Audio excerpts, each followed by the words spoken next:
이제는 율법 외에 하나님의 한 의가 나타났으니 율법과 선지자들에게 증거를 받은 것이라. 곧 예수 그리스도를 믿음으로 말미암아 모든 믿는 자에게 미치는 하나님의 의니 차별이 없느니라. 모든 사람이 죄를 범하였음에 하나님의 영광에 이르지 못하더니 그리스도 예수 안에 있는 속량으로 말미암아 하나님의 은혜로 값없이 의롭다 하심을 얻는 자 되었느니라. 이 예수를 하나님이 그의 피로써 믿음으로 말미암는 화목제물로 세우셨으니 이는 하나님께서 길이 참으시는 중에 전에 지은 죄를 간구하심으로 자기의 의로우심을 나타내려 하심이니 곧 이때 자기의 의로우심을 나타내사 자기도 의로우시며 또한 예수 믿는 자를 의롭다 하려 하심이라. 그런즉 자랑할 때가 어디냐 있을 수가 없느니라. 무슨 법으로냐 행위로나 아니라 오직 믿음의 법으로니라. 그러므로 사람이 의롭다 하심을 얻는 것은 율법의 행위에 있지 않고 믿음으로 되는 줄 우리가 인정하노라.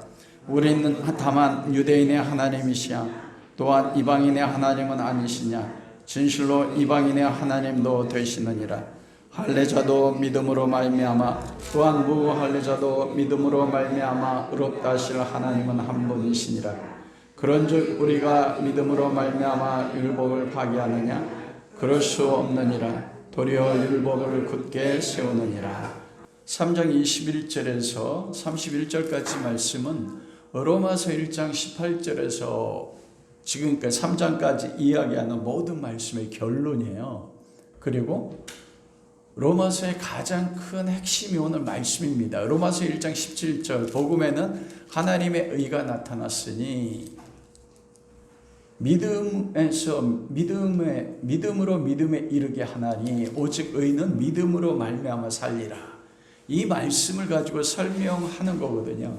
그러면서 그 말씀을 구체적으로 복음 안에 나타난 하나님의 의가 무엇이며 그 하나님의 의가 어떻게 믿음으로 믿음에 이르게 하는지를 가장 확실하게 설명하는 말씀이 오늘 본 말씀입니다. 성경은 다 하나님의 말씀이에요. 그런데 그 성경 말씀 가운데서도 가장 중요하고 영향력 있는 말씀 가운데 한 본문이 바로 오늘 본문 말씀입니다. 우리가 지난 시간까지 사도 바울은 로마서 1장 15절에서 내가 너희에게 복음을 전하길 원한다. 그들의 믿음이 온 세상에 전파됐음에도 불구하고 너희는 다시 복음이 필요해. 그것을 요즘 우리가 표현하는 말로는 무엇입니까? 너희는 다시 복음 앞에 서야 돼. 그 말씀이에요. 매 순간 복음 앞에 서는 겁니다. 예수 그리스도를 믿고 구원받는 순간만 복음 대신 그리스도가 필요하는 게 아니라 우리가 살아가는 하나님 앞에 부르심받는 그 순간까지, 아니 하나님 나라 들어가서도 아버지 하나님 앞에서 예수 그리스도와 교제를 나누며 하나님 앞에 영광 돌리는 그 순간에도 우리는 누구 앞에 서는 것입니까? 그리스도 안에서 하나님 앞에 서는 거예요. 그래서 이 말씀처럼 진리가 되는 말씀이 없습니다. 그렇게 믿음의 소식이 온 세상과 전파되는 로마 교회임에도 불구하고 그들의 범죄와 넘어지는 것이 로마 교회의 모습인 것입니다. 예수 그리스도의 십자가의 은혜를 알고 예수 그리스도를 십자가에 우리가 하나님과 원수되었을 때 십자가에서 속죄 제물로 죽이셔서 우리를 하나님의 자녀로 삼아주신 아버지의 은혜가 너무 크기 때문에 그 은혜를 경험하면 우리 마음 가운데 소망이 생기는 것입니다. 그 소망이 무엇입니까? 주님을 사랑하려고 싶은데, 주님 앞에 순종해서 내 삶의 전부를 드리고 싶은데 우리가 우리의 실상의 삶은 무엇입니까? 매 순간 넘어진단 말이에요.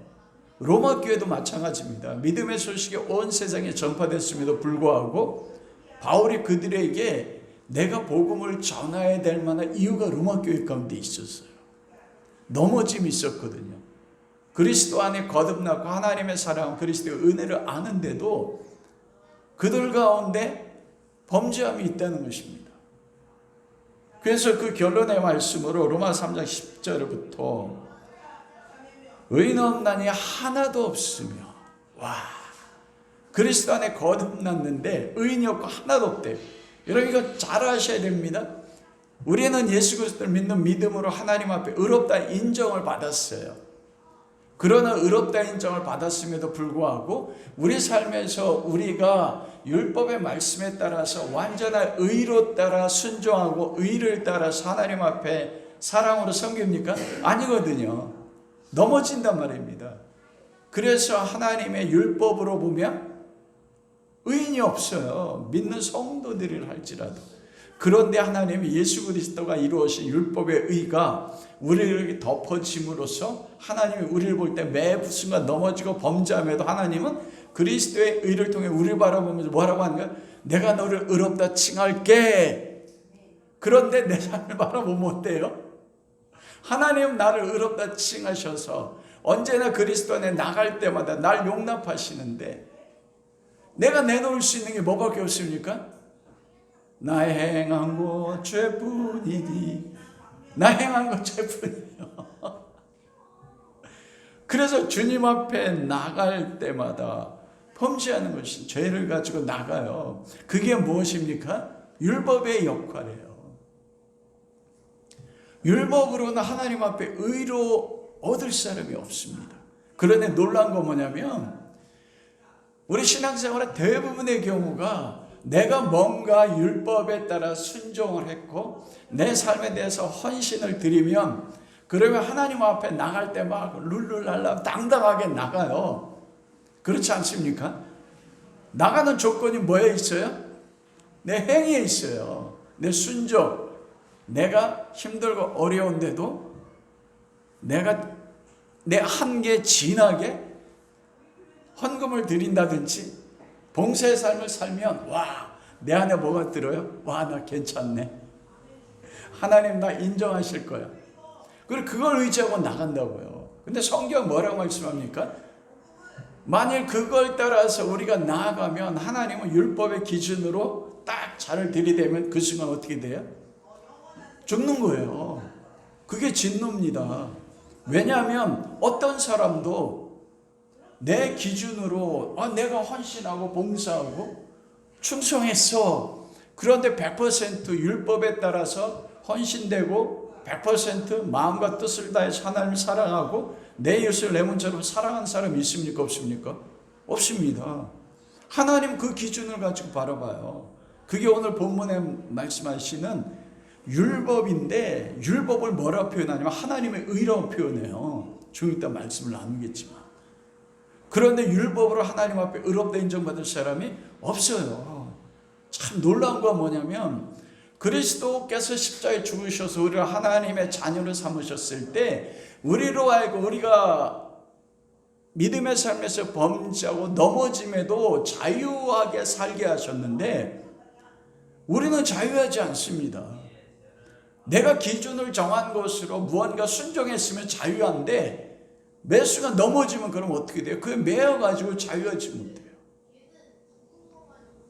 그리고 오늘 본문 말씀이 지난 시간에 말한 것처럼 율법 행위로 그의 앞에 의롭다 하심을 육체가 없나요? 율법으로 뭘 깨달아요? 죄를 깨달아요.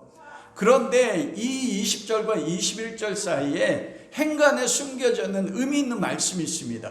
죄를 깨달아요. 죄가 나에게 나타나. 그럼 그 다음에 바로 뭐가 찾아옵니까? 정죄가 찾아온단 말입니다. 너 길티 유죄야. 그러면 그 정죄를 통해서 선고가 나오잖아요. 그 선고가 뭐예요? 사망입니다. 근데 이게 예수 그리스도 밖에 있는 사람들은 아예 몰라요. 율법 자체를. 하나님을 믿지 않으니까. 누구에게 그 정죄가 따라옵니까? 믿는 백성들에게요. 그게 우리 삶에 겪는 가장 큰 고통이고 아픔이에요. 근데 놀라운 건 뭐냐면 이것도 없어. 믿음이 좋아가지고 진리의 말씀 가운데 서서 내가 넘어지고 하더라도 진리의 말씀 때 자유한 사람 때문에 그걸 못 느끼는 게 아니고 말씀 자체를 몰라요. 그리스도의 십자가의 은혜가 몰라서 내가 죄를 짓는데도 그게 정죄나 그걸 때문에 내가 고통스럽지 않아요. 예수쟁이 중에서 많은 분들이. 놀랍지 않습니까? 로마 교회 가운데 사도 바울이 율법은 죄를 깨닫게 함이라는 건 무엇이에요? 정말 복음 되신 예수 그리스도 안에서 거듭난 사람은 내가 죄 짓고 넘어지면 그걸 경험하게 되면 안 돼요. 경험한다는 겁니다. 그 경험이 우리를 어디로 이끌어가냐면 위대한 사도 바울이 고백하지 않습니까? 로마 7장에 오라 나는 곤고한 사람이로다. 이 사망의 몸과 나를 건져내. 그게 이 20절과 21절 사이에 있다니까. 지금 행복하십니까? 기쁨이 넘치십니까? 행복하세요? 기쁨이 넘치세요? 아니면 내 삶이 지옥 같으세요? 항상 놀랍게도 제가 목사인데도 항상 짐이 있어요. 근데 그 짐이 내 삶의 환경에서 오는 것도 있지만 가장 본질적인 거 뭐냐면 제 자신이 하나님을 사랑함에도 불구하고 하나님의 뜻대로 서지 못하는 것 때문에 느껴지는 그 짐이에요. 이건 안 없어져요. 와. 예전에는 처음에 복음 앞에 설 때는 안 그랬거든요. 그때 십자가에서 그리스도의 복음을 경험했을 때 그걸 경험하고 은혜 가운데 살 때 넘어졌어요. 계속 넘어져요, 매일. 그런데 그게 짐이 안 됐는데 어느 순간에 30년 목회자 생활을 하고 내 삶의 환경 가운데 끊임없이 넘어지는 내 모습을 통해 자유를 경험하는 게 아니라 오라 난 곤고한 사람이로다. 내가 사망의 몸 가운데 있네. 율법이 나의 죄를 깨닫게 함으로 그것이 내 자아의 소리를 통해서든지 아니면 마귀의 대적의 소리를 통해서든지 세상의 도덕적 율법의 세상의 소리를 통해서든지 나를 정지하는 거예요. 복음을 적용함에도 불구하고 그걸 뛰어넘지 못하는 내 자신의 한계를 보는 겁니다. 예전에는 제 모습이 아무리 가난하고 가진 게 없어도 얼굴 속에 웃음과 기쁨이 떠나지 않았는데 어느 순간부터 삶의 짐 때문에 기쁨이 사라지는 거예요.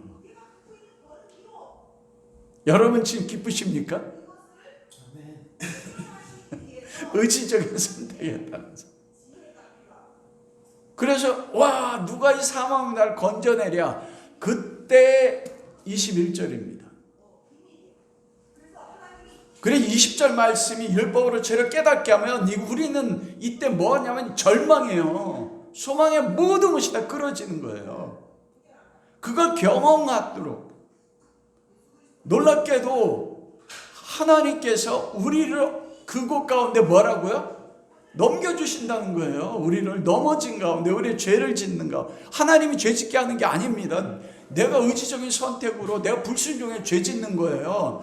근데 하나님 은혜로 개입하실 수 있는데 개입하지 않고 그대로 넘겨준단 말이에요. 버리는 게 아닙니다. 내버려 두는 게 아니에요. 하나님의 자녀가 아닐 때 내버려 두지만 바로처럼 우리는 하나님의 자녀인데 죄 짓는 순간에 개입하지 않고 넘겨주세요. 넘겨줘. 어디로 가느냐? 오라 나는 곤고한 자네. 와 내가 사망의 몸 가운데 있는데 누가 나를 사망을 건져내려 절망 가운데 이끌어간다니까요. 그리고 바로 오늘 본문 가운데 하나님이 이끌어 가시는 거예요. 그게 신앙생활입니다. 다른 게 신앙생활 아니에요. 내 삶의 100% 행위로 하나님 앞에 완전함을 드리려고 몸부림치는 그것도 신앙생활이지만 본질은 그게 아니에요. 왜냐하면 우리는 내 삶의 전부로 하나님 앞에 율법에 완전할 수가 있어요 없어요? 완전할 수 없습니다. 하지 말라는 게 아니에요. 그리스도 예수 안에서 복음에 내가 기반이 있으면 내 안에 그리스도가 살아서 주님이 내 안에서 살게 하시는 거지. 내가 살려고 하는 것과 그리스도가 내 안에 살아서 나로 살게 하는 것과는 차이가 다릅니다. 이곳에는 자유가 있어요. 후자에는 진짜 내가 넘어지는데도 자유가 있습니다. 21절 말씀에 우리가 헬라 원어에 보면 빠진 게 있어요. 그러나 이제는 율법에 하나님의 한 의가 나타났으니 율법과 선지자들 증거를 받은 것. 그러나 이제는 이게 자유선포거든요. 여러분, 절망 가운데, 정죄 가운데 오라나 곤고한 자로다 이 사망하면 누가 나를 건져내랴? 아니요. 그러나 이제는 하나님의 율법에 하나님의 한 의가 있습니다. 여러분의 율법의 행위에 따라서 하나님 앞에 의롭다함을 받는 것이 아니라 하나님이 주시는 의가 있습니다. 그게 21절 말씀이거든요. 여러분, 하나님의 의에는 두 가지가 있어요. 여러분, 하나님의 의 하면 뭐로 생각나세요? 하나님의 의. 이게 헬라어로 디카이오 수네라고 하는 것인데, 의라고 하면 보통 뭘 생각하세요?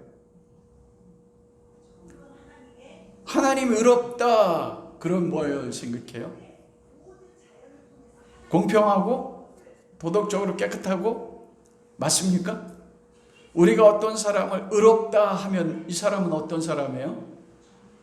법을 지키고 정의롭고 공평하고 그 사람의 개인적인 의를 이야기하잖아요. 근데 성경에서 말하는 의는 개인적인 의를 뛰어넘는 관계의입니다. 관계의라는 것은 무엇이냐면 이 디카이오 수네라는 것은 하나님이 만물을 창조하셨을 때 하나님과 사람 사이에 그리고 하나님과 모든 피조물 사이에 그 관계 속에서 하나님과 사람에게 피조물에게 요구되는 것을 완전하게 완벽하게 수행하고 실천하는 것, 이게 의예요. 그 하나님과 인간 사이에 하나님은 인간에게 행하되어야 될 완전하고 성실한 하나님의 행함이 있어. 그게 하나님의 의예요. 그리고 사람의 의는 무엇입니까? 하나님과 인간 사이에서 피조물이 창조자 하나님 앞에 관계성 속에서 원하시는 요구를 완벽하게 들어드리는 게 이게 뭐예요? 이게 의예요. 그래서 하나님의 의와 인간의 의 안에 작은 부분으로 포함되는 게 도덕적인 순결함들입니다. 관계성 속에. 그래서 하나님 의롭다 하실 때 가장 대표적인 게 나타나는 게 하나님 사람에게 행하시는 어떤 행함입니다.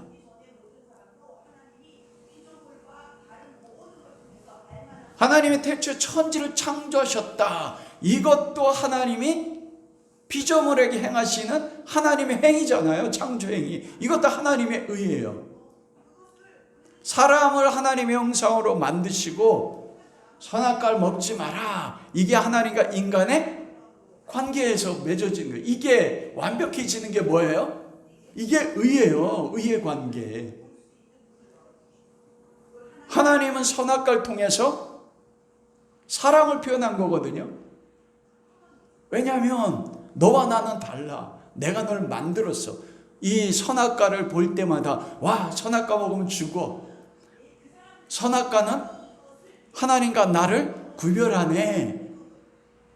그걸 통해서 하나님이 피조물이 누군지 인간이 누군지 알게 하시. 하나님의 사랑이 선악과입니다, 여러분. 그리고 인간은 선악과를 보면서 와, 하나님과 나와 구별점이 있네. 나는 선악과를 먹으면 안 돼. 이게 의예요. 이게 의의 관계라고요. 거기에 성품적인 거 나오지 않습니다.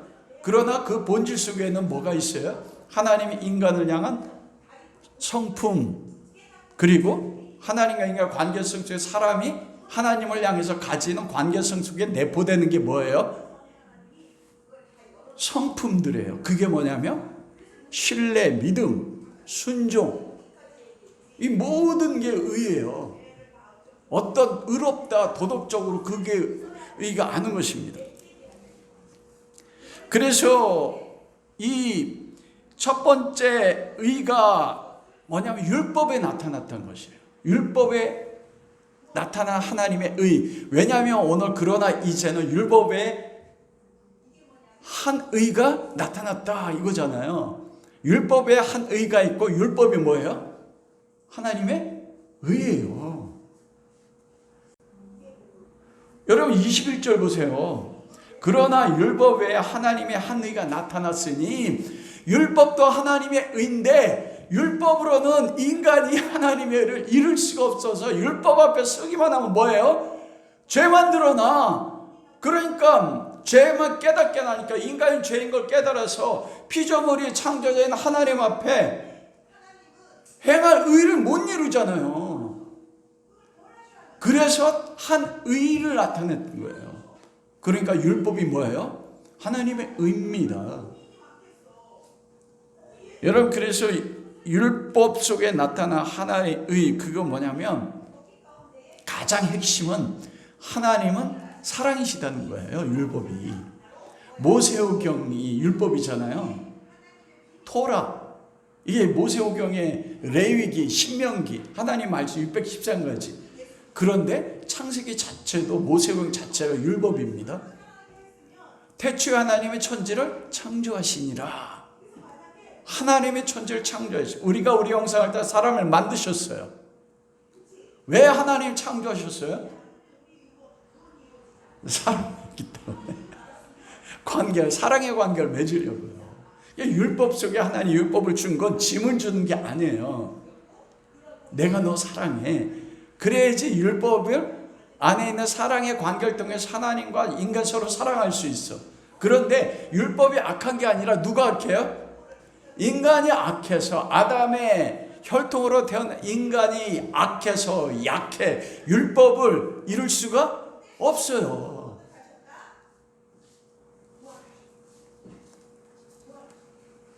그래서 여러분, 율법의 강령이 뭐라고 했습니까?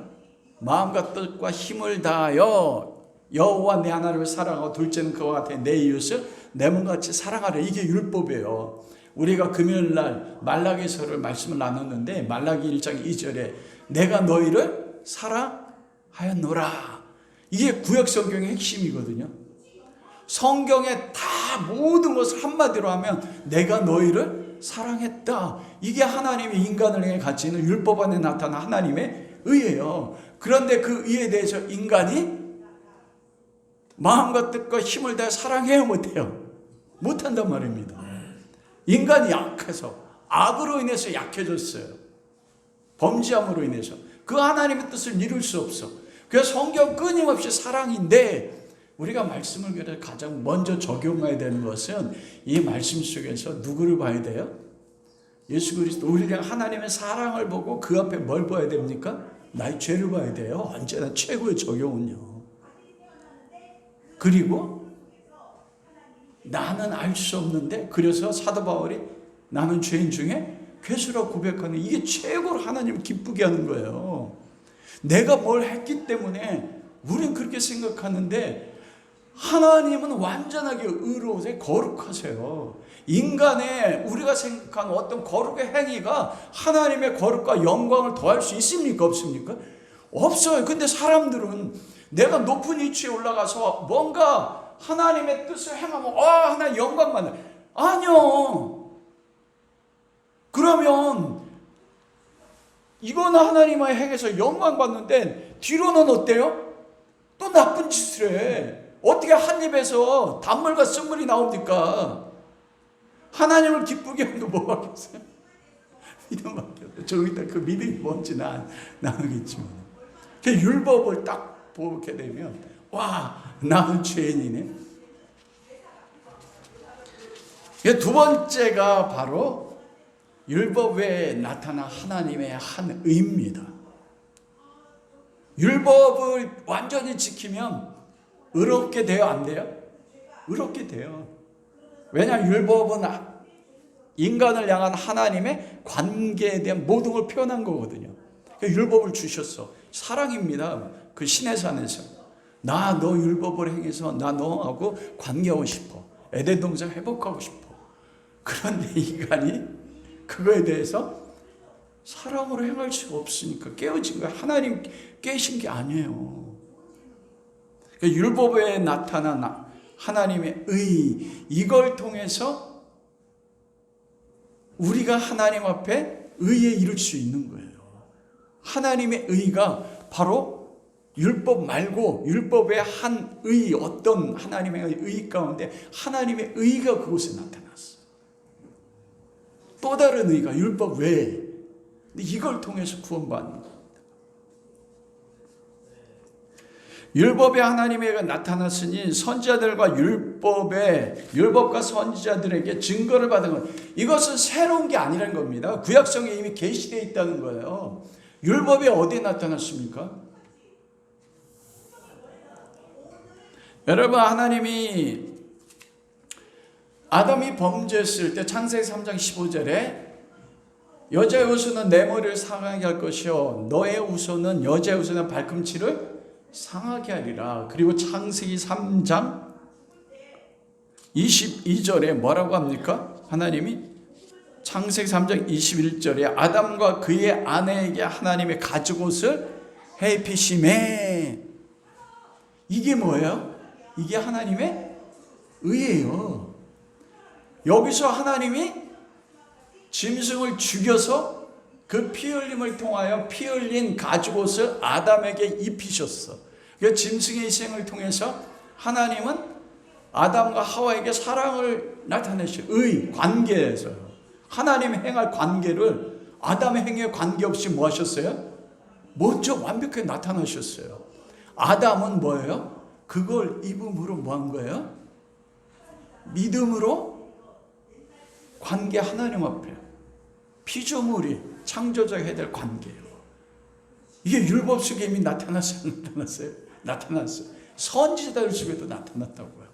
미가 선지자 이사야를 통해서, 예레미야를 통해서, 심지어는 아브라함을 통해서. 아브라함 선지자입니다. 다윗도 선지자입니다.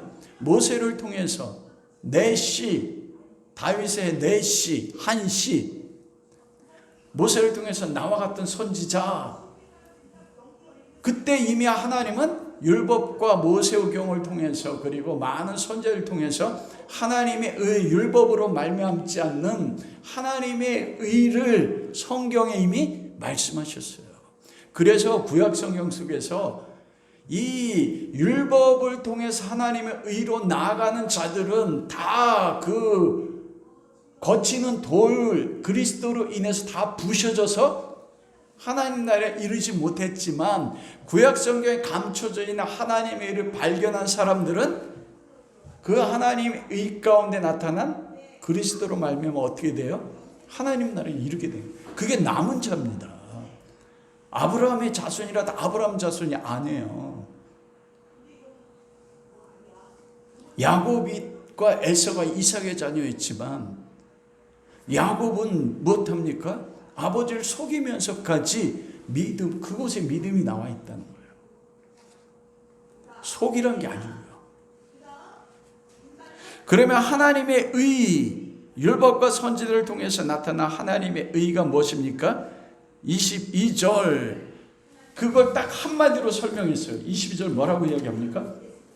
곧 예수 그리스도를 믿음으로 말미암아 모든 사람이 미치는 하나님의 의, 그리스도 예수를 믿음으로 의가 사람에게 미쳤어요. 하나님의 의. 근데 차별이 없습니다. 이걸 딱 한마디로 요약한 거예요. 그건 뭐냐면 율법은 행함으로 하나님과 의의 관계가 회복되는데 율법에 나타난 하나님의 의는 뭐예요? 예수 그리스도를 믿는 믿음으로 하나님이 뭐라고 하세요? 너 의롭다. 차별이 있어요, 없어요? 차별이 없어요. 이 차별이 없으면 좀 이따 나누겠지만 거듭나지 않은 사람도 거듭난 사람도 범죄하고 넘어질 때 다시 어디로요? 이 믿음으로 그리스도 믿음 앞에 설 때 하나님의 의가 동일하게 역사한다는 겁니다. 매 순간. 그래서 우리는 뭐 필요해요? 하나님의 의 가운데 사는 거예요. 구체적으로 설명하는 게 23절이에요. 그건 그리스도 예수를 믿는 믿음 안에서 나타난 그 믿음으로 말미암아 모든 사람이 있죠. 하나님의 의가 뭐냐? 그 23절에 뭐라고 이야기합니까? 하나님의 의를 설명한 모든 사람이 죄를 범하였음에 의인이 없어요. 이거는 아담의 모든 혈적을 뜻하는 거고, 그리고 그리스도 예수 안에서 거듭난 사람도 죄 짓잖아요. 우리가 믿음의 삶에서 범죄함을 통해서 하나님의 관계 끊어지지 않아요. 그러나 내 자식이 사무엘이 저한테 죄를 졌어. 아니면 내가 우리 사무엘에게 죄를 졌어. 그럼 내 아들이라 부모와 자식이랑 끊어지지 않지만 둘 관계는 어떻게 돼요? 친밀해지죠.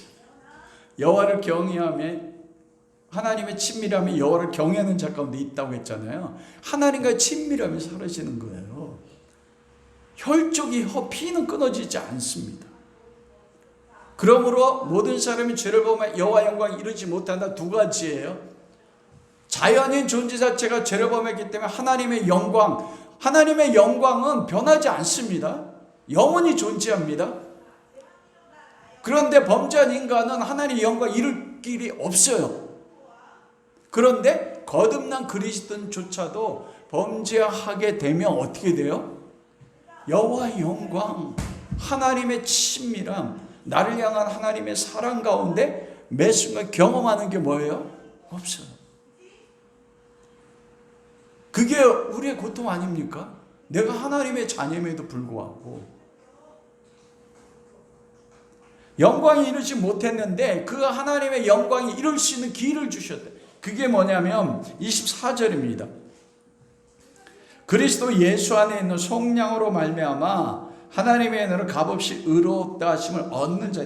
우리는 죄를 보면서 하나님의 영광이 이르지 못하는데 하나님의 영광이 이르는 길을 주셨는데 그게 뭐예요? 그리스도 예수 안에 있는 속량, 예전에는 구속이라고 했습니다. 이 속량에는 아폴리디트로시스라고 하는데 이것은 뭐냐면 노예가나 어떤 사람이 노예가 됐어요. 그런데 이 노예를 사서 자유를 선포하려면 어떻게 해야 돼요? 속전, 돈을 지불해야 돼요. 그래서 보통 예수님 시대 때도 한 사람의 생명값이 뭐였어요? 은 30냥. 그리고 예수님의 가룟 유다가 받은 게 은 30이에요. 이게 속량이에요. 우리가 죄의 포로가 됐는데 죄인이들 영광이 이루지 못하는데 하나님이 그리스도를 속전으로 우리를 주어서 죄로부터 우리를 사서에서 자유를 선포했어요. 죄 없다 하신 거예요. 속량으로 말미암아. 그런데 그 속량이 무엇으로 된 것입니까?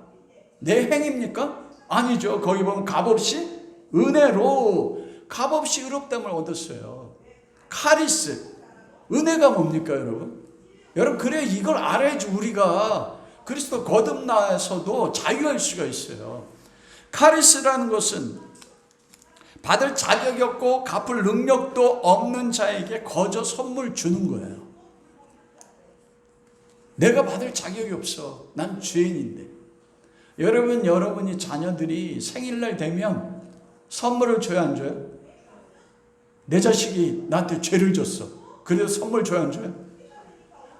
진짜 줘요. 그건 내가 아들이기 때문에 주는 거예요. 은혜로. 이거 받을 자격이 없어요. 근데 놀라운 건 뭐냐면 우리 그리스도인들이 내가 하나님 앞에 충성되어 순종하면 하나님 나라 가서 뭘 받는다고 생각해요? 여러분 하나님 나라 가서 받을 상급 있어요? 주는 집장 없어요?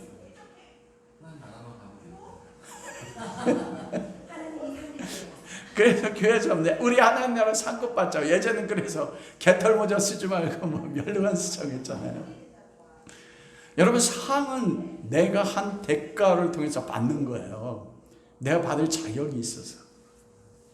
그래서 우리는 하나님 나라 가면 어떤 사람은 황금집에 사는데 누구는 초가집에 그게 천국이 맞는지. 여러분 로마서 5장에 보면 우리가 하나님 앞에 은혜로 구속받아요. 구원받습니다. 근데 로마서 5장에 보면 뭐라고 이야기하냐면 우리가 믿음으로 의롭다함을 받았으니 우리 주 예수 그리스도만 화평을 누리자. 믿음으로 아마 이 은혜에 들어감을 얻었으니 하나님의 영광을 바라고 즐거워한다. 영광조차도 우리의 행위로 영화롭게 됩니까? 아니면 하나님의 은혜로 영화롭게 됩니까? 은혜로 영화롭게 돼요. 여러분들의 성화의 개념이 잘못됐다니까요. 성화는 우리가 도덕적으로 뭔가를 하고 말씀을 순종해서 또 오해하지 마세요. 순종하지 말라는 거 아니에요. 순종하게 돼 있어요. 예수의 사랑을 알면. 와 이게 성화됐네. 교회에서 다 그거 가르친단 말이에요.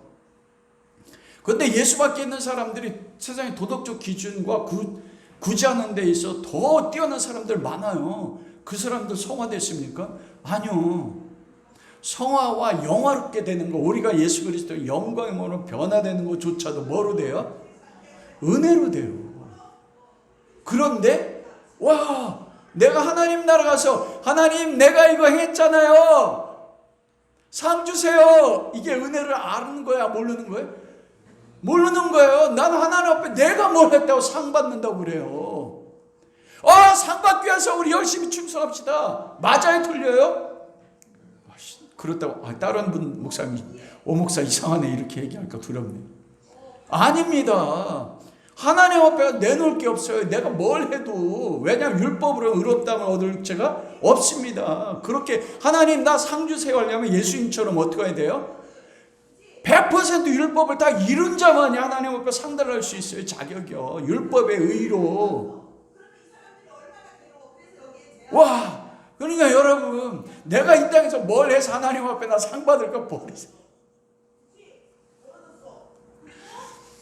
천국은요, 상 받으러 가는 나라 아니라니까요. 우리에게 주시는 상급이 있어요. 그게 뭡니까? 5달란트, 2달란트 맡긴 자에게 예수님, 하나님 뭐라고 하셨어요? 착하고 충성된 종아. 하나님의 칭찬이라고. 그게 상급이에요. 은혜로 그냥 내가 무슨 하나님 앞에 착하고 충성된 종이라 받을 자격이 있습니까? 은혜로 값없이. 와, 이게 얼마나 놀라운지. 은혜로 값없이 의롭다 하시면 얻었어요. 이건 죽을 때까지 하나님 나라에서도. 그게 의의 면류관입니다. 여러분, 사도 바울이 바랬던 의의 면류관이요. 성령이 오시면 의에 대해 책망하리니 너희가 나를 보지 못할 것이요. 그의 의의 면류관은 하나님이 의롭다 하셔서 하나님과 관계를 그리스도 안에 맺어 주심으로써 그 하나님 나라 가면 그리스도를 보는 게 의의 면류관입니다. 그 사랑 속에 들어가는 게 그게 의의 면류관이에요. 이미 우리는 의의 면류관을 쓰고 있어요. 쓰고 있잖아요. 쓰고 있습니다. 매 순간마다. 그런데 그리스도를 내가 알지 못하기 때문에, 친밀감 속에 들어가지 못하기 때문에 우리의 삶이 고통스럽죠. 왜요? 죄지니까. 그래서 그러나 이제는이 필요한 거예요. 매 순간 보고만 다시 들어가는 거. 그 25절 말씀으로 넘어가면 그 하나님의 의가 예수 그리스도를 믿음으로 말미암아 값없이 주시는 하나님의 의를 구체적으로 설명하는, 어떻게 은혜로 값없이 예수 그리스도를 믿는 믿음을 통해서 하나님의 의를 주십니까? 무언가 조건이 있어야 되잖아요. 하나님 의롭다 하시는 거. 그게 앞에 나타났던 속량이라는 것입니다. 25절, 이 예수를 하나님이 그의 피로써 믿음으로 말미암아 화목제물을 세우셨으니. 여러분, 이 본문에서 주어는 누굽니까? 주어. 이 예수를 하나님이 주어죠. 하나님이 뭐예요? 세우셨으니예요. 이 세우셨다, 이게 동사예요. 우리 앞에 우리 영훈 집사님 영어 문법도 가르치지만 이 하나님이 주어입니다. 하나님이 행하신 거예요. 의라는 것은 하나님이 피조물을 향해서 행하시는 완전한 관계성 속에서 행하시는 완전한 행함이라고 했잖아요. 이게 하나님이 예수 그리스도를 세우셨어. 이 본문이 쉽지는 않습니다. 누구를? 예수를 화목제물로 세우셨다, 이거예요. 이 화목제물은 힐라스테리온이라고 하는데 두 가지 의미가 있습니다. 한 가지는 말 그대로 속죄제물이에요. 화목제물. 하나님과 인간 사이에 막혀져 있는 담을 하나님과 인간 사이에 화목하기 위한 희생제물. 그런데 또 한 가지 뜻은 뭐냐면 속죄소, 시은소라는 게 있습니다. 시은소가 뭡니까? 지성소 법궤 위에 뚜껑 있잖아요. 그릇과 도릅 사이에 피 흘리는 곳, 이게 시은소예요. 이건 뭐냐면 하나님이 예수 그리스도를 시은소 앞에 화목제물로 세우셨다, 이 말씀이에요. 그리고 25절 하나님이 그의 피로서 믿음으로 말미암는 그의 피로서 믿음으로, 이게 우리 개역성경이 참 번역이 어렵게 돼 있는데, 여기서 그의 피로 믿음으로 말미암는다. 여기서 믿음은 누구 믿음일까요? 믿음으로. 여러분 히브리서에 보면 예수님께서 대제사장은 범죄할 때마다 제물의 피를 가지고 지성소에 1년에 한 번 들어가는데 매년 들어가요. 이스라엘 민족 피를. 그때 제장이 들어갈 때 무엇을 가지고 들어갑니까? 피를 가지고 가면서 믿음을 가져가잖아요. 우리가 번제를 할 때 안수하죠. 안수할 때 뭐예요? 죄를 전가. 이게 뭐예요? 이게 믿음이에요. 여기 믿음이란 말이에요. 내 죄를 전가하는 거. 내가 믿어. 내 죄를 안수할 때 내 죄를 하나님의 약속을 근거로 내 죄를 이 제물에게 전가합니다. 그리고 제물이 대신 주고, 그러면 내 죄가 죽은 거예요. 그 대제사장이 모든 이스라엘 민족의 피를 가지고 들어갈 때 그 피 속에 제사장이 뭘 가지고 들어가요? 믿음을 가지고 들어가요. 근데 히브리서에 보면 하나님의 아들이 자기 피로 제물 삼아 단번에 어디 들어가셨다고요? 성소 지성소에 들어가셨으니 다시는 피를 드릴 필요가 없다. 여기서 믿음은 누구예요? 그의 피로서 믿음, 그리스도가 믿은 거예요. 예수님이 믿음으로 자기 피를, 그 하나님의 아들 예수 그리스도를 모든 죄를 다 아들에게 씌워서 지성소 속죄소 앞에 화목제물로 세우셨는데, 아들이 그 하나님을 믿는 믿음으로 자기 피를 어떻게 해요? 하나님 앞에 드렸다 이거예요. 복음 아닙니까? 하나님의 아들이, 예수 그리스도께서 아들을 보내셨잖아요. 그래서 십자가에 죽으셔가지고 속죄소에 세우신 거예요. 내 아들이 죽을 때, 예수님 죽을 때 뭐로 죽으신 거예요? 그 피를 가지고 믿음으로 하나님의 지성소에 들어가신 거예요. 이 믿음은 누구의 믿음이에요? 예수 그리스도의 믿음이에요. 이는 하나님이 길을 참으시는, 그러므로 그리스도의 믿음의 희생의 피를 전제로 해서 하나님이 길이 참으시는 중에, 이 길이 참으신다는 것은 하나님이 오래 견디신다. 또 원어에 보면 아노케라고 되어 있는데 용서하신다는 거예요. 길이 참으셔서 용서하심으로 전에 지은 죄가 뭐 누구 죄입니까? 모든 인간의 죄예요. 그 복음을 믿고 하나님 앞에 나아가는 사람마다 죄잖아요. 번제를 드릴 때나 화목제물 드릴 때나 다 안수하면서 나가잖아요. 그때 죄를 전가시키면 나가거든요. 그래서 인간이 전에 지었던 모든 죄를 아들이 지성소 속죄소 앞에 화목제물이 되어 자기의 피를 단번에 믿음으로 드림으로써 그리스도의 피로 말미암아 인간의 죄를 오래 참으셔서 그들의 모든 죄를 간구하셨다. 간구하셨다는 게, 이게 무슨 뜻이냐면 파레시스라는 뜻인데, 이게 영어로 하면 패스오버예요. 영원 집사님, 패스오버가 뭐? 예? 유월절 어린 양의 피를 보고 사망이 패스오버 했잖아요. 이게 유월절이에요. 예수 그리스도의 그 피를 드림을 통해서 하나님이 인간의 모든 죄를 다 패스오버 시켰어요. 패스오버 시킴으로써 25절에 보면 자기의 의로우심을 나타내신 거예요. 하나님의 의로우심. 하나님의 의가 뭐라고 했어요? 창조자가 죄인된 피조물에게 인간이 하나님을 배반했음에도 불구하고 하나님이 하나님의 속성에 따라서 죄인된 인간에게 행하신 것, 이게 의라고 했잖아요. 그래서 예수 그리스도의 십자가가 하나님의 의를 나타내는 거예요. 그래서 그로 말미암아 자기의 의로우심을 나타내셨어요. 십자가 속에. 그런데 자기의 의만 나타나면 어떡합니까? 하나님이 인간에게 예수 그리스도 십자가의 죽으심을 통해서 속죄제물의 피를 통해서 모든 죄를 간과하심으로 내가 너의 죄를 사했어. 하나님의 의로 나타나. 그럼 그 다음 뭐가 있어야 돼요? 인간의 의가 있어야죠. 그래야죠 완전한 의의 관계가 되잖아요. 의라는 것은 관계 속에서 있죠. 하나님이 인간에게 행했으니까. 그것이 26절입니다. 곧 이때는 언제예요?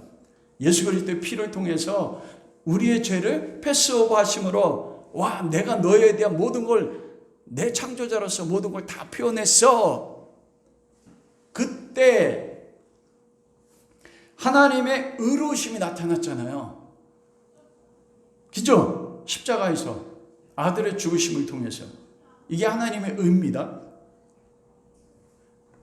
자기도 의로우시며 그러므로 하나님이 의로우세요. 그 의가 뭐냐면 아들을 죽이시면서까지 나타나신 의예요. 인간에게 나타나시면. 또한 예수 믿는 자를 어떻게 해요? 의롭다 하셨다.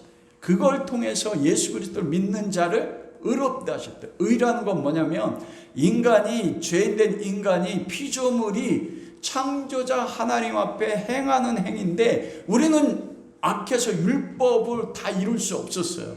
그런데 예수 그리스도가 율법의 마침이 되셨고 자기 피로 우리의 죄를 담당하 죽으셔서 의를 이루음으로써 그리스도를 믿음으로 우리가 어떻게 돼요? 하나님 앞에 의롭다.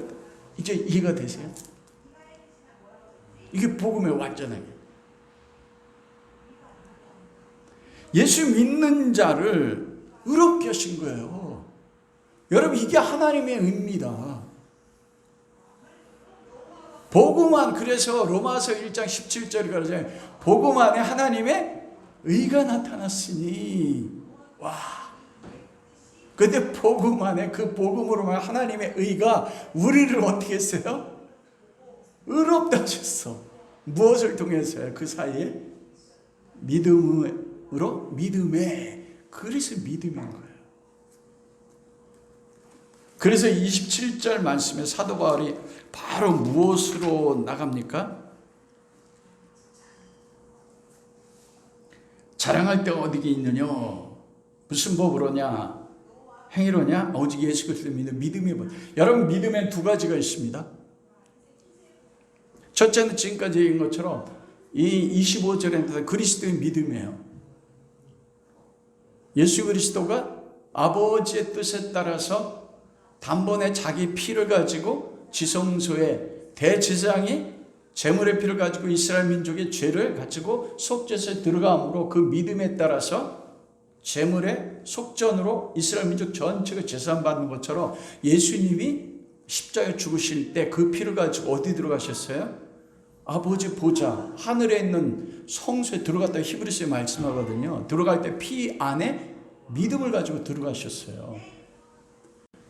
로마서 1장 17절에 믿음으로 믿음에 이르게 하는 이 믿음이 뭐라고요? 하나님의 믿음입니다. 그래 25절에 나타나는 것은 그리스도의 믿음이지만 하나님이 아들 예수 그리스도를 속죄소 앞에 화목제물로 세우셔서 아들이 믿음으로 피를 드리는 아들의 죽음을 통해서 의롭다함을 얻고 그를 믿는 사람을 의롭다 하시는 이게 뭐예요? 이게 하나님의 믿음이에요. 이게 하나님의 믿음이라니까요. 아들 예수 그리스도 십자가의 죽으심 그 안에 하는 게 모든 게 하나님의 의잖아요. 그래서 인간의 믿음이 여기에 있어요, 없어요? 없습니다. 인간이 믿는 게 아니에요. 그 하나님의 믿음이 누구를 믿음에 이르게 해요? 사람을 믿음에 이르게 한단 말입니다. 그래서 두 번째 믿음이 뭐예요? 사람의 믿음입니다. 여러분 그 히브리서에 보면 아브라함이 갈대아 우르에서 믿음으로 떠났다. 그리고 스데반이 설교할 때 갈대아를 믿음으로 떠났다고 했을 때 그 믿음은 누구의 믿음이냐면 하나님의 믿음입니다. 마침내 가나안 땅에 들어가게 하신 것도 누구의 믿음이에요? 하나님의 믿음이에요. 나중에 그 하나님의 믿음이 아브라함을 믿음에 이르게 할 때, 그때가 언제예요? 창세기 22장에 이제 아브라함아 내가 나를 사랑하는 줄 알았다. 왜냐하면 믿는 줄 알았다. 이렇게 말씀하죠. 사랑하는 줄 알았다. 왜냐하면 사랑이 뭔지 아세요? 믿음입니다.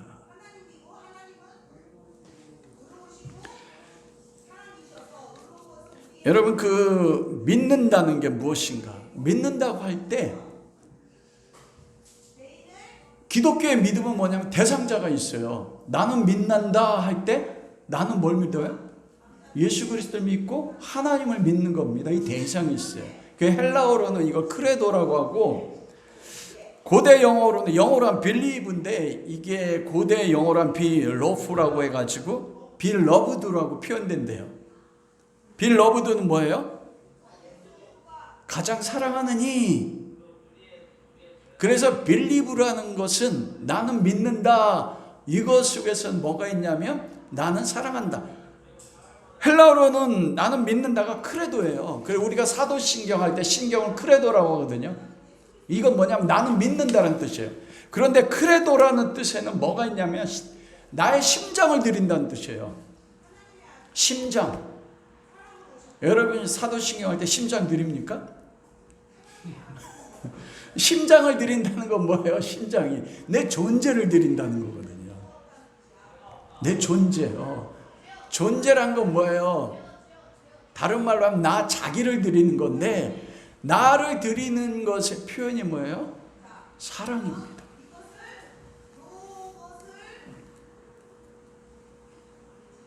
그러므로 나는 믿는다, 그거 뭐냐면 나는 사랑한다 이거예요. 그 하나님의 믿음이 뭡니까? 사랑하시기 때문에 아들 예수 그리스도를, 우리가 원수 되었을 때 하나님이 우리를 먼저 사랑하사 아들 예수 그리스도를 십자가에 못 박아 죽이심으로 우리에 대한 자기의 사랑을 확증하셨다. 그래서 믿음, 소망, 사랑으로 되는 거예요. 믿는 것은 사랑입니다. 믿고 사랑하게 돼서 그거에 대한 반응으로 나오는 게 뭐예요? 순종이에요. 내가 하나님 앞에 뭔가 얻기 위해서, 인정받기 위해서 하는 게 순종이 아니라고요. 모든 사람들 그거를 행해요. 아니요. 내가 믿는다. 내 심정을 드리는 거예요. 내 사랑이에요.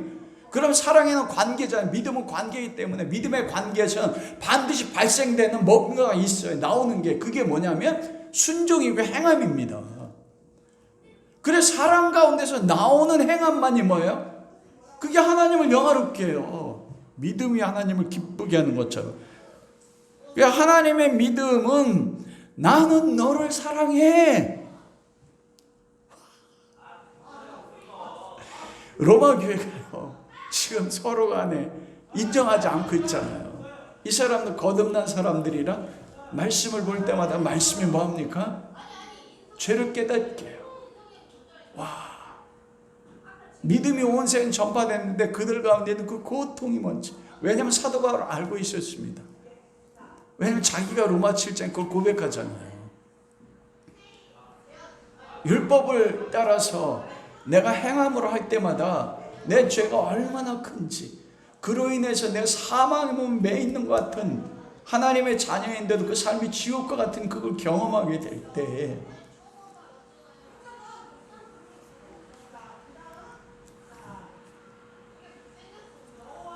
그때 복음을 통해서 다시 그 말씀하는 거예요. 나는 너를 사랑해. 그러면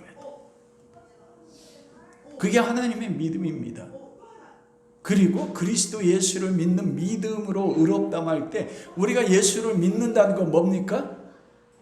난 예수님을 사랑해.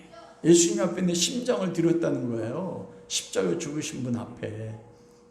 그래서 율법의 시작과 끝이 뭡니까? 마음과 뜻을 다 하나님을 사랑하고 내 이웃을 내 몸같이 사랑해요. 이것을 우리는 이룰 수 없는데 그리스도 예수 안에서 이루셔서 그 사랑을 깨닫게 함으로 그리스도 예수의 사랑이 나로 하여금 아버지를 사랑하게 하고 누굴 사랑하게 해요?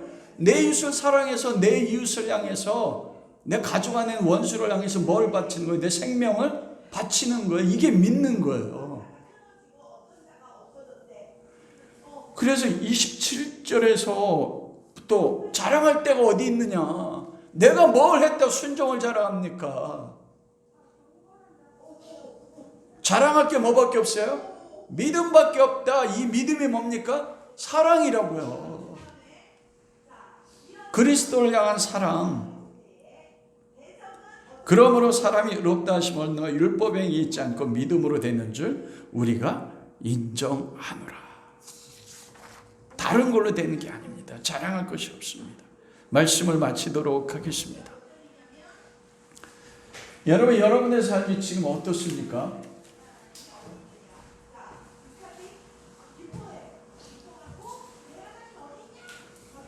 예수 그리스도 예수로 말미암아 여러분의 삶은 지금 내가 죄악 가운데 있어서 오라는 곤고한 사람이로다. 이 사망의 몸에서 누가 나를 건져낼까?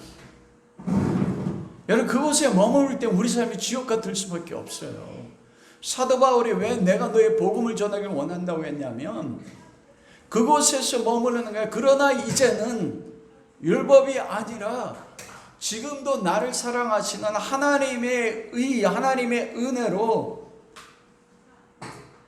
하나님의 사랑이 나를 사랑에 이르게 하는 그 사랑하는 하나님이 그리스도 안에 우리 앞에 있다는 것입니다.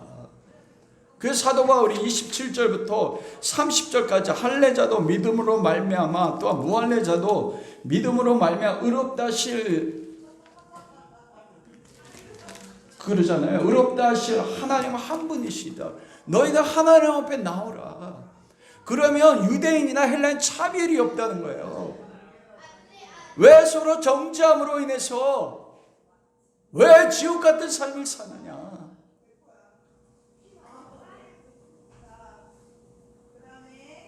지금 그리스도 앞에 나오라는 것입니다. 다시 복음 앞에 서라는 것이에요. 하나님을 기쁘게 하는 게 무엇입니까? 믿음 없이는 하나님을 기쁘시게 하지 못합니다. 내 삶은 정말 죄인조의 괴수와 같은데 바울은 그러는 거 아니, 나와 다시 복음 앞에서 십자가에 나타나신 너를 사랑하는 아버지의 사랑, 그래서 너를 믿음 가운데 사랑 가운데 이끌어내는 그분, 그 하나님 너를 기다리지 않니? 그 하나님 믿고 나오는 것, 그것이 하나님을 기쁘게 하는 것입니다. 그게 하나님을 사랑하는 것이에요. 주의 사랑 천하리. 그때 그리스도 안에 있는 하나님의 의가, 그 하나님의 의심이 하나님의 사랑이요, 여러분을 사랑 가운데 이끌어가는 거예요. 그러면 내 삶 속에서 예수 그리스도 안에 이루어졌던 하나님 나라, 말라기서에 보잖아요. 의로운 해가 떠올라 치료광선을 바라면 외양간에 송아지까지 뛴다고 하지 않습니까? 왜 그렇습니까? 내 안에 베푸신 그리스도의 사랑이요. 말라기 성도들은 이스라엘 백성입니다. 거듭난 하나님의 백성들이에요. 와, 베푸신 사랑이 너무 감격해서 내 가슴이 터져나올 것 같아. 그래가지고 뛰는 거예요. 그 베푸신 기쁨이 얼마나 놀라운지. 여러분, 정말 그 사랑이 여러분 가슴 안에 있어서 베푸신 사랑이 터질 것 같아서 베푸신 그 기쁨 때문에 송아지처럼 뛰는 기쁨이 있습니까? 주님 그걸 원하세요. 그러므로 우리 다시 복음 앞에 설 수 있는 주님의 은혜가 우리 모두에게 함께 바랍니다. 저에게도, 우리 성도들에게. 그래서 내 삶의 환경이 나를 배반하는 것 같아도 예수 그리스도 안에 하나님의 의가 믿음에서 믿음으로 이르게 함으로 아버지의 사랑이 나에게 부어져서 그리스도의 사랑을 아는 자로 내 심장을 사랑으로 들을 수 있는 우리 모든 하나님의 자녀들 될 수 있기를 주님의 이름으로 축원합니다. 나도 할래. 나도. 왜? 아니, 물 묻히는 거 형만 자, 하잖아요. 준비 시작. 생일 축하합니다. 생일 축하합니다. 사랑하는 우리 생일 축하합니다.